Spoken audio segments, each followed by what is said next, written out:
Hey everybody, RJ here. Hope you guys are all having a good day. So I'm making this video to tell you guys about what I'm going to do on this channel from now on and why I want to become a motivational speaker. So let's get started.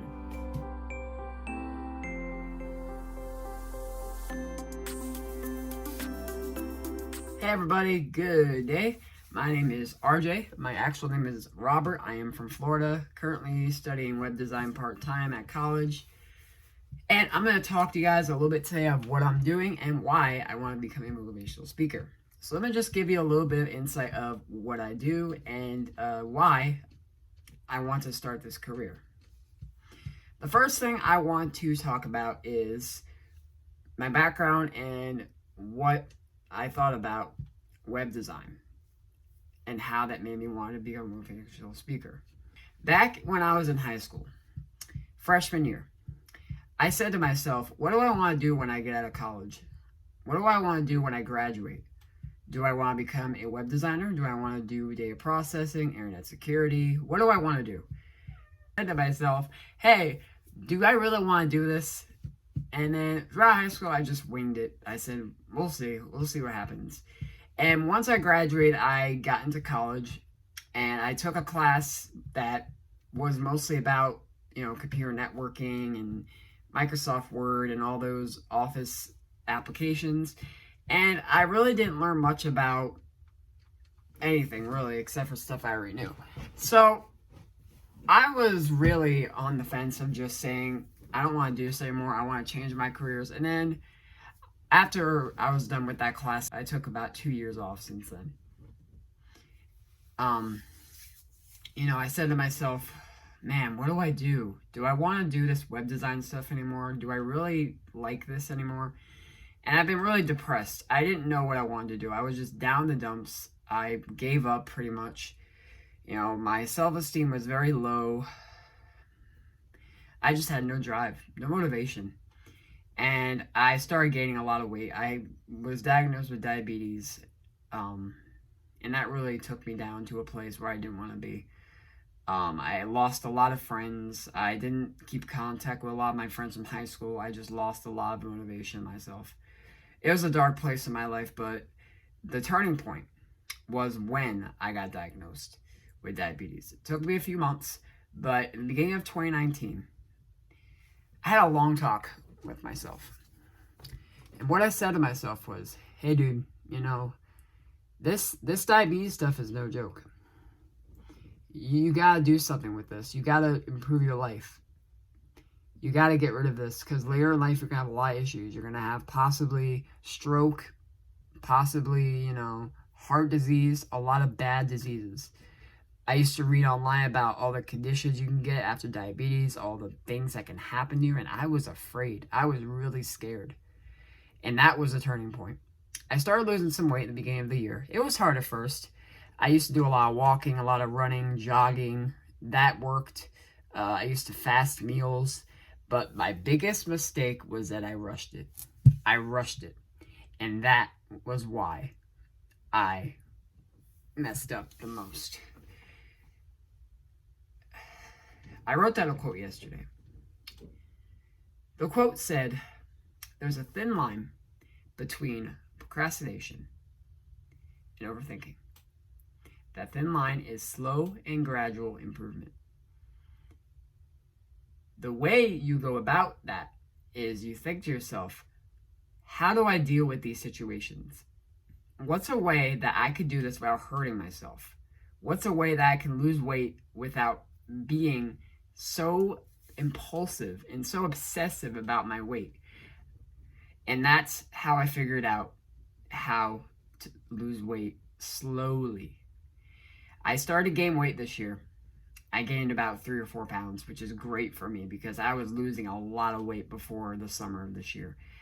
And I thought to myself, hey, it's okay to be afraid to gain too much weight back, as long as you control it in a way that you're happy with. And that's where I started getting the motivation back, that drive, that motivation. I was so happy, but I was still having issues with rushing. So a couple months passed. My weight was fluctuating between 148, 150, 155. And I thought to myself on a random day, hey, You've gone through a lot. You lost all the weight. You got rid of diabetes. Maybe you should be a motivational speaker. Maybe you should tell people about what happened in your life and what things you want to improve on in your own life, and talk about some of that stuff. So what I did was I made a video the other day.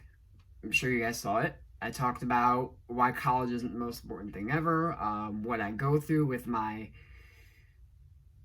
Asperger's syndrome and everything going on, and basically this is a follow-up to that. What I'm going to be doing on this channel is basically talking about motivation, talking about that you are the only person that can make your decisions in life. Nobody can tell you otherwise. They can give you advice, but you yourself are the only person that can make your life better for the long term. There's a lot of goals that I have. The one goal I have is to gain a little bit more weight. Right now I'm sitting about 152. And the motivation I have now is so high. It's so strong that I know I can do whatever I want as long as I have the mind. And my heart and my mind are agreeing for the first time in years. It's great. I love it. I'm so happy. I feel like in my life I could do something that makes me feel great. And I want to tell you guys about that. I want to give you the anecdotals about how I did it and what type of things I can do to improve myself. And hopefully you guys can learn that. I'm not going to be able to motivate you guys. That's up to you to motivate yourself into doing things you want. But what I'm going to talk about is some experiences I went through and to make myself improve my social anxiety. I've gone through social anxiety since adolescence. It was very, very hard. I'd be afraid to go to the store, talk to people, look at people, and I still deal with that today. But that's why I'm doing this motivational speaking practice with you guys, so I can get better at that. So when I want to go out there, I can be nice to people and do it at a slow, gradual pace. That is why I'm doing motivational speaking, is so I can improve my own life, improve my social anxiety, improve my dignity, my drive, my passion for everything. So if I do go back to college, at least I could talk to people and not be afraid to show myself, my emotions. And you guys are going to see a lot of that. You're going to see the smiles. You're going to see the cries. You're going to see the anger. You're going to see that, but you're going to see why. It's because I have the motivation to show that to you guys. I'm motivated to improve my life. And for me to show it to everybody, that's going to make me feel great. That's going to make me feel like a weight has come off my chest. Because only you can motivate yourself. I'm not going to be able to do it. I'm going to be able to give advice maybe, but you are the only one that can motivate your life. We all go through obstacles in life. We all have challenges. We all have things that we need to do.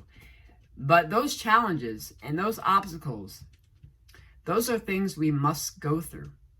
If we did not have those, our life would be boring. We would just pass through everything. We would have no motivation. Without motivation, we have no obstacles. We're all the same. So with the motivation, we find ways to get through it. We say, hey, how can I improve myself? How can I do it differently than what everybody else does? Because everybody does things different. And that's what makes us all amazing, is we all have different qualities. We all have different motivation. And now those are some of the things I want to discuss on this channel with you guys. So I hope you guys are ready for this. I know I'm ready for this, and I'm hoping that it all makes me a better person mentally, physically, and most of all, psychologically, and having a better outlook at life in the long run. So thank you guys for joining on this video. I hope you guys are having a great day. Try to stay positive, and as always, take care.